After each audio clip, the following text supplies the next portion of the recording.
बच्चों, जैसा कि पिछले व्याख्यान में हमने पढ़ा वैज्ञानिक और तकनीकी उपलब्धियां, और आज हमारा टॉपिक है विज्ञान व प्रौद्योगिकी यूनियन में संलग्न विभाग व संस्थाएं। इसमें जो हम पहला टॉपिक लेंगे वो है भारतीय मौसम विभाग। इससे आप परिचित हैं कि भारतीय मौसम विभाग की स्थापना 1875 में हुई। ये विभाग मौसम सेवा, मौसम विज्ञान, भूकंप विज्ञान, तूफान विज्ञान, वर्षा, सूखा इत्यादि विषयों के कार्यों का संचालन करता है। इस विभाग के मुख्य कार्यों में मौसम संबंधी सेवाएं प्रदान करना, मौसम संबंधी जानकारी व सूचना एकत्रित करना व उनका प्रसारण करना है। मौसम पर निर्भर रहने वाली प्रमुख गतिविधियां यथा उड़ियन, जहाज चलानी, कृषि, सिंचाई, समुद्र में तेल की खोज, उद्योग आदि की सूचनाओं को उपलब्ध करवाना है। मौसम, तूफान आदि, चक्रवात, कम या भारी वर्षा, सर्दी और गर्मी इत्यादि की जानकारी देना व प्रकृति के प्रकोप की पूर्व जानकारी कर चेतावनी जारी करना इत्यादि सम्मिलित है। ये एक अति महत्वपूर्ण विभाग है जो राष्ट्रीय और सामाजिक महत्व के कार्यों में संलग्न है। इस विभाग की संपूर्ण देश में प्रयोगशालाएं, वेधशालाएं तथा मजबूत संचार तंत्र स्थापित है। ये विभाग जलवायु संबंधी संपूर्ण जानकारी व सूचना भी उपलब्ध कराता है और मौसम विज्ञान में अनुसंधान कार्य को बढ़ावा देता है। अब ये विभाग उच्च शक्ति के रडारों व मौसम उपग्रहों से प्राप्त सूचनाओं का प्रयोग व्यापक रूप से मौसम के विश्लेषण और पूर्व अनुमान के लिए कर रहा है। मौसम विभाग के अंतर्गत भूकंप गतिविधियों पर नजर रखने के लिए एक राष्ट्रीय नेटवर्क के अंतर्गत 51 विज्ञान वेधशालाएं, इनमें से 24 वेधशालाओं को नवीनतम प्रणालियों व अत्याधुनिक संचार सुविधाओं को सज्जित किया गया है। आप इसमें नोट करेंगे कि भारतीय मौसम विभाग की स्थापना कब हुई, और दूसरा यह है कि कितने राष्ट्रीय नेटवर्क के अंतर्गत कितनी विज्ञान वेधशालाएं हैं और कितनी को सुसज्जित किया गया है। दूसरा जो इसके में टॉपिक है भारतीय सर्वेक्षण विभाग। तो ये जो विभाग है वो मानचित्र बनाने के संगठन, भारतीय सर्वेक्षण विभाग सर्वे ऑफ इंडिया की स्थापना 1767 में की गई। विभाग का विशेष दायित्व है कि देश भर में भौगोलिक क्षेत्रों को खोजा जाए। प्राकृतिक संसाधनों की उपलब्धता की खोज भी इस विभाग के कार्यों में सम्मिलित है। प्राकृतिक संसाधनों की जानकारी एवं आंकलन इसलिए और भी आवश्यक है। इनका सदुपयोग देश की वर्तमान और भावी प्रगति तथा देश की समृद्धि और सुरक्षा के लिए किया जा सके। भारत सरकार की कार्य सूची नियम 1971 में भारतीय सर्वेक्षण विभाग को वैज्ञानिक सर्वेक्षण की श्रेणी में रखा गया। इसके पश्चात इस संगठन की गतिविधियों में व्यापक वृद्धि हुई। इस संगठन की नवीन गतिविधियां जैसे भूभौतिक अध्ययन, भूकंप शास्त्र संबंधी अध्ययन, हिमखंड ज्ञान अध्ययन, भारतीय वैज्ञानिक अभियानों में हिस्सेदारी, डिजिटल कार्टोग्राफी से संबंधित परियोजनाएं, इनमें विज्ञान और प्रौद्योगिक विकास के अनुकूल मूल आंकड़े प्राप्त हैं। तीसरा जो विभाग है वो रक्षा अनुसंधान तथा विकास विभाग। इसका संबंध मुख्यतः रक्षा संबंधी वैज्ञानिक अनुसंधान व विकास को गतिशील बनाने से है। रक्षा अनुसंधान और विकास संगठन defence research and development organisation की स्थापना 1958 में रक्षा विज्ञान संगठन तथा कुछ तकनीकी विकास प्रतिष्ठानों को मिलाकर की गई। 1980 में पृथक से रक्षा अनुसंधान तथा विकास विभाग स्थापित किया गया, जिसकी 51 प्रयोगशालाएं और प्रतिष्ठानों का जाल बिछा हुआ है।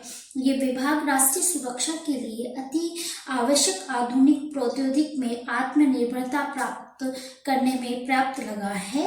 ये वैज्ञानिक अनुसंधान, डिजाइन और विकास के कार्यक्रम तैयार कर उन्हें क्रियान्वित करता है। ये विभाग रक्षा मंत्री के सलाहकार के अधीन कार्य करता है। अग्नि, पृथ्वी, नाग, त्रिशूल, आकाश जैसी उन्नत मिसाइल बनाने का श्रेय इसको जाता है और वर्तमान समय में और बहुत सारी मिसाइल इसने बनाई है। तो इसमें आप नोट करेंगे कि रक्षा अनुसंधान विभाग की स्थापना कब हुई और ये कब पृथक हुआ, इसकी कितनी शाखाएं हैं। नेक्स्ट है स्वायत्त विज्ञान संस्थान। ये जो है इसका क्या कार्य है?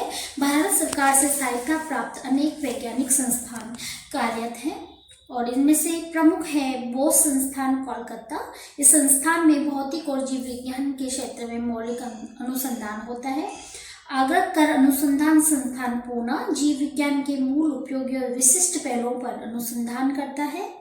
श्री चित्रा तिरुनल चिकित्सा विज्ञान और प्रौद्योगिक संस्थान तिरुवनंतपुरम, ये संस्थान जैव चिकित्सा, इंजीनियरिंग और तकनीकी के विकास में संलग्न है। साथ ही साथ उन्नत चिकित्सा विशेषताओं में मरीजों की देखरेख में उच्च मानक प्रदर्शित करता है तथा उपलब्ध करवाता है।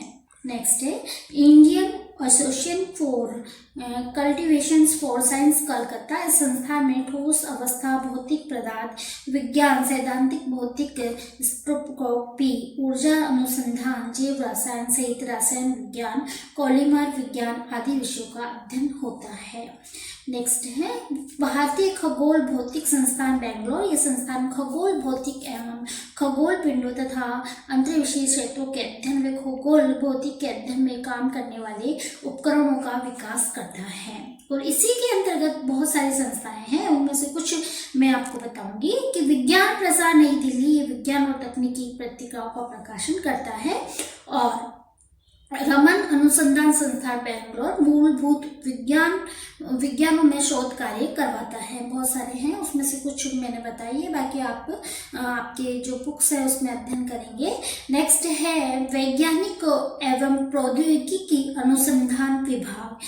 ये जो टॉपिक है आपका वैज्ञानिक एवं प्रौद्योगिकी अनुसंधान विभाग। ये विभाग भारत सरकार के विज्ञान और प्रौद्योगिकी मंत्रालय के अंतर्गत कार्यरत है। ये 4 विभागीय योजनाओं का संचालन कर रहा है। फर्स्ट, उद्योगों द्वारा अनुसंधान और विकास। दूसरा, तकनीकी आत्मनिर्भरता के लिए कार्यक्रम। और जो तीसरा है वो है प्रौद्योगिकी हस्तांतरण। और चौथा है विज्ञान और प्रौद्योगिकी राष्ट्रीय सूचना प्रणाली का संचालन। उपयुक्त 4 योजनाओं के संचालन के साथ साथ 2 सार्वजनिक उपक्रमों क्रमशः राष्ट्रीय अनुसंधान विकास निगम और केंद्रीय इलेक्ट्रॉनिक्स लिमिटेड के कामकाज को भी ये विभाग देखता है। तो बच्चों, मैंने आपको यहाँ पे बताया कि भारतीय मौसम विभाग, भारतीय सर्वेक्षण विभाग, रक्षा अनुसंधान तथा विकास विभाग, स्वायत्त शासन विभाग व संस्थान व विज्ञान एवं प्रौद्योगिक अनुसंधान विभाग, यहाँ तक आपका हुआ है। तो इसमें से जो मेन पॉइंट है आपकी बुक्स में भी अब बहुत से डिटेल में दे रखा है और मैंने बहुत संक्षिप्त में आपको बताया है। आप इसका जो एक लाइन के जो क्वेश्चन बनते हैं उसमें से आप इसमें से निकाल सकते हैं कि भारतीय मौसम विभाग की स्थापना कब हुई, सर्वेक्षण विभाग की कब हुई, रक्षा अनुसंधान का कार्य क्या है, इसकी कितनी शाखाएं हैं, स्वायत्त जो शासकीय विज्ञान संस्थान है वो कहाँ पे है। इन चीज़ को आप बहुत डिटेल में आप अपनी उस डायरी में आप इसको नोट कर सकते हैं। आगे जो टॉपिक है वह वैज्ञानिक एवं औद्योगिक अनुसंधान परिषद, council for scientific and industrial research, CSIR, इसकी जो शॉर्ट फॉर्म है CSIR। ये थोड़ा जनरल नॉलेज का क्वेश्चन भी है, तो आप इसको ध्यान से पढ़ेंगे कि इसका जो हिंदी में जो है वो है वैज्ञानिक एवं औद्योगिक अनुसंधान परिषद, और इसको इंग्लिश में जो ट्रांसलेट किया है council for scientific and industrial research. वैज्ञानिक एवं औद्योगिक अनुसंधान परिषद CSIR भारत की सर्वोच्च स्वायत्त अनुसंधान व विकास संस्था है। इसकी स्थापना 1942 में अर्थात आज़ादी के पूर्व ही हो चुकी थी, किंतु इसकी गतिविधियों का विस्तार स्वतंत्रता के पश्चात तीव्र गति से हुआ। वैज्ञानिक व औद्योगिक विकास के क्षेत्र में इसका विस्तृत घोषणा पत्र, जिसके अंतर्गत ये परिषद वैज्ञानिक व औद्योगिक अनुसंधान को प्रोत्साहित, मार्गदर्शन एवं समन्वय प्रदान करती है। ये प्रयोगशालाओं को धन प्रदान करती है और अनुसंधान के परिणामों को औद्योगिक विकास में लगाती है। इसकी संपूर्ण देश में 40 प्रयोगशालाएं और 80 क्षेत्रीय विस्तार केंद्र हैं। इन प्रयोगशालाओं में अनेक विषयों में अनुसंधान और विकास कार्य होते हैं। इन क्षेत्रों में माइक्रो इलेक्ट्रॉनिक्स से लेकर धातु विज्ञान, औषध संबंधी पौधों से औद्योगिक मशीनरी, रसायनों में से अणु जीव विज्ञान, शीशा, सिरेमिक तथा चमड़े जैसे विषय सम्मिलित हैं। वैज्ञानिक एवं औद्योगिक अनुसंधान परिषद परिवार में लगभग 20,000 सदस्य हैं और अब तक उनकी सदस्य संख्या बढ़ चुकी है, जिनमें 5300 वैज्ञानिक हैं। इन वैज्ञानिकों में से 60% PhD अथवा MTech की उपाधि धारक है। इन वैज्ञानिकों में से 60% पीएचडी अथवा एमटेक की उपाधि धारक हैं। 1998-1999 में परिषद का वार्षिक बजट 800 करोड़ रुपए था, जिसका 75% सरकार देती है एवं शेष परिषद अर्जित करती है। ये विश्व स्तर पर ज्ञान विज्ञान के क्षेत्र में व्यावसायिक शुरुआत कर चुकी है। अनुसंधान और विकास, ज्ञान के निर्यात और आयात दोनों में इसकी भूमिका बढ़ रही है। 1957-58 में परिषद द्वारा विकसित प्रौद्योगिकी के आधार पर लगभग 4000 करोड़ रुपए का औद्योगिक उत्पादन हुआ है। परिषद ने 60 वर्षों के काल में लगभग 4000 तकनीकी विरासत की है, जिनमें से 80% पूरी तरह से लघु उद्योगों में उपयोग हेतु उपयुक्त है। परिषद ने राष्ट्र की बौद्धिक संपदा आंदोलन को नेतृत्व प्रदान किया है। हेल्दी पर अमेरिकी पेटेंट का विरोध इसका एक जीवित उदाहरण है। वर्ष 2000 तक परिषद ने 50,000 अनुसंधान फेलोशिप एसोसिएट प्रदान किए हैं एवं 10,000 उच्च योग्यता वाले होनहार वैज्ञानिकों को सहायता प्रदान की है। लगभग 450 सेवानिवृत्त वैज्ञानिकों को वित्तीय सहायता प्रदान की है, ताकि विज्ञान की उन्नति में उनकी क्षमता और अनुभव का लाभ किया जा सके। परिषद भारतीय उद्योग हेतु तकनीकी व तकनीकी सेवा के क्षेत्र में विश्व स्तर की संस्था है। स्वतंत्रता के बाद से इसने उल्लेखनीय उपलब्धियां अर्जित की है। तकनीकी सेवाओं और सहयोग में संसाधन सर्वेक्षण, समस्या की पहचान, परीक्षण, प्रमाणीकरण तथा लोगों को परीक्षित करने का कार्य ने इसकी भूमिका महत्वपूर्ण रही है। इसने वैज्ञानिक अनुसंधान के परिणामों तथा वैज्ञानिक सोच में नए तरीके से काम करने की संस्कृति को देश भर में फैलाने में महत्वपूर्ण भूमिका निभाई है।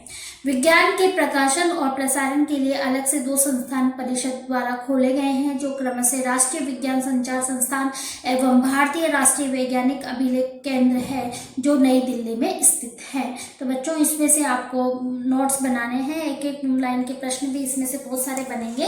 तो ये जो जितनी भी संस्थाएं हैं विज्ञान की, उसके में से आप बहुत सारे प्रश्न आपके जीके के भी बनते हैं और वैसे भी आपके बहुत महत्वपूर्ण है। अब इसी में जो है अन्य संस्थाएं जो विज्ञान की है और प्रौद्योगिकी है, उनका क्या कार्य है, इसमें हम पढ़ते हैं कि उनमें भारतीय कृषि अनुसंधान परिषद ICAR एवं भारतीय चिकित्सा विशेष रूप से उल्लेखनीय है।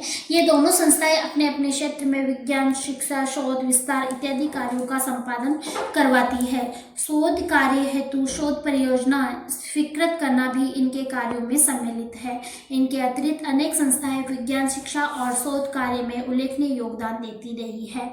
इनमें विश्वविद्यालय अनुदान आयोग उल्लेखनीय है, जिसकी भूमिका उच्च शिक्षा में महत्वपूर्ण रही है। विद्यालय अनुदान आयोग की स्थापना 1956 में संसद द्वारा एक पारित अधिनियम के द्वारा की गई। सन 2000 में इससे देश के 221 विश्वविद्यालयों एवं 16 केंद्रीय विश्वविद्यालयों को शोध, शिक्षा, विज्ञान विस्तार हेतु विश्वविद्यालय अनुदान आयोग वित्तीय सहायता प्रदान करता रहा है।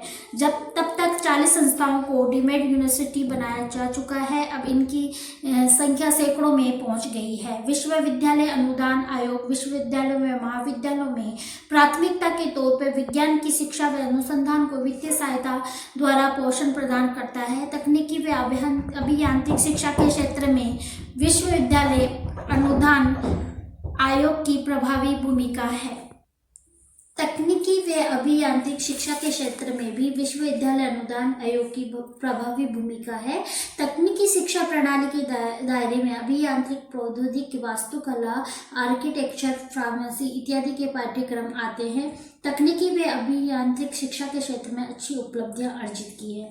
तकनीकी शिक्षा के उचित नियोजन, समन्वय के सर्वोदय हेतु अखिल भारतीय तकनीकी शिक्षा परिषद AICTE कार्यरत है। इसे वैधानिक दर्जा प्राप्त है और तकनीकी शिक्षा की संपूर्ण निगरानी का दायित्व इस संस्था को प्राप्त है। 7 भारतीय प्रौद्योगिक संस्थान IIT एवं भारतीय विज्ञान संस्थान बेंगलोर, 6 भारतीय प्रबंध संस्थान, 2 भारतीय सूचना प्रौद्योगिक संस्थान ग्वालियर व इलाहाबाद एवं 18 राष्ट्रीय प्रौद्योगिक संस्थान, पूर्व में क्षेत्रीय इंजीनियरिंग कॉलेज राष्ट्रीय स्तर पर विज्ञान व प्रौद्योगिक अभियांत्रिक शिक्षा के उन्नयन में संलग्न है। तकनीकी शिक्षा का परिदृश्य बड़ी तीव्र गति से परिवर्तित हो रहा है। 1990-91 से आरंभ हुई नई आर्थिक नीतियों का प्रभाव इस पर दिखाई देने लगा लगा है। वैश्वीकरण के प्रभाव में तकनीकी शिक्षा के विकास की गति तीव्र हुई है। 21वीं सदी के प्रारंभिक 5 वर्षों में तकनीकी शिक्षा के क्षेत्र में बेतहाशा वृद्धि हुई है, जो सरकार की सहयोगात्मक नीति का परिणाम है। अब लगभग प्रत्येक बड़े राज्य में स्वतंत्र तकनीकी विश्वविद्यालय अस्तित्व में आ चुके हैं। वे विश्वविद्यालय अपने अपने राज्यों की तकनीकी शिक्षा के विस्तार और निगरानी में कार्य करते हैं। यहाँ पर ये जो मैंने बताया कि कौन से विज्ञान और प्रौद्योगिकी उन्नयन में संलग्न विभाग व संस्थाएं हैं, यहाँ पर ये वाला जो टॉपिक है वो खत्म होता है। और इसमें मैं आपसे यही कहूँगी कि जितने भी ये विभाग है, जितनी भी ये संस्थाएं हैं, जितनी भी इनकी शाखाएं हैं, इनको आप थोड़ा सा डिटेल में, और जिनमें इनमें से जो छोटे छोटे प्रश्न बनते हैं उनको आप जीके के लेवल पे और वैसे भी आपके कोर्स में है तो ये 1-1 नंबर के उसमें प्रश्न आप भी सकते हैं। और जैसे कि बहुत इंटरेस्टिंग सब्जेक्ट ये टॉपिक है कि किस प्रकार से विज्ञान और तकनीकी उपलब्धियां स्वतंत्रता के बाद भारत में हुई हैं और ये विकास की ओर अग्रसर है। आज आप देखते हैं कि तकनीकी जो विश्वविद्यालय हैं, जो इंजीनियरिंग जो डिपार्टमेंट देख लीजिए, IIT देख लीजिए, बहुत सारे जो डिपार्टमेंट हैं, जो पहले इनकी जो संख्या थी, इनकी जो संस्थाएं थी वो बहुत कम थी और आज बहुत ज़्यादा है और हम इसके विकास की ओर आगे बढ़ रहे हैं।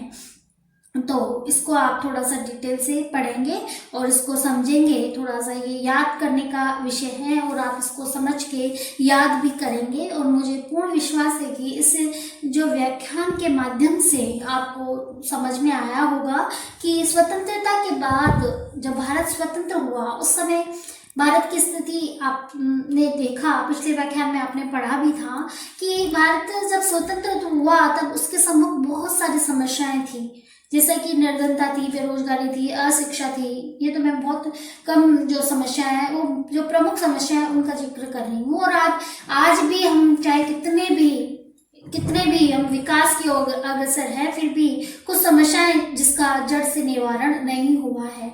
हम कह लें कि हम संपूर्ण साक्षर की ओर बढ़ रहे हैं, लेकिन आज भी बहुत सारे बच्चे अशिक्षित हैं। तो यहाँ पर कुछ ना कुछ कमी है। लेकिन यहाँ जो विज्ञान और तकनीकी क्षेत्र में हमने बहुत सारी उपलब्धियां अर्जित की है। हमने बहुत सारे परमाणु जो हमारे जो मिसाइल्स है, जो हमारे परिलाभ के लिए है, दूसरों को नुकसान पहुंचाने के लिए नहीं है। हमने बहुत सारे विज्ञान और तकनीकी में महत्वपूर्ण उपलब्धियां प्राप्त की है। हमारे यहाँ के जो साइंटिस्ट हैं वो बहुत ही विद्वान है और उनका जो अनुभव है उसका जो परिलाभ है वो दूसरे रास्ते उठाते हैं और यहाँ की जो जानकारी है वो उनको प्राप्त भी होती है। तो इससे हम ये कह सकते हैं कि स्वतंत्रता के बाद हमने विज्ञान और तकनीकी में महत्वपूर्ण उपलब्धियां अर्जित की है। धन्यवाद।